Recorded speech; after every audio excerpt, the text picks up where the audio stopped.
ხიზილალის მირთმევა 3 წლამდე ასაკის ბავშვებისთვის აკრძალულია. გამარჯობა, მე ირაკლი არაბული ვარ, სურსათის უნებლობის სპეციალისტი.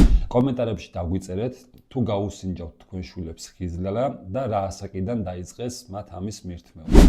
საქართველოს პედიატრები და ზოგადად მსოფლიოში ყველა რეკომენდაციას უწევს იმას, რომ 3 წლამდე ასაკის ბავშვებისთვის და მერეც დაახლოებით 5 წლამდე არ არის რეკომენდირებული ხიზილალის მიცემა.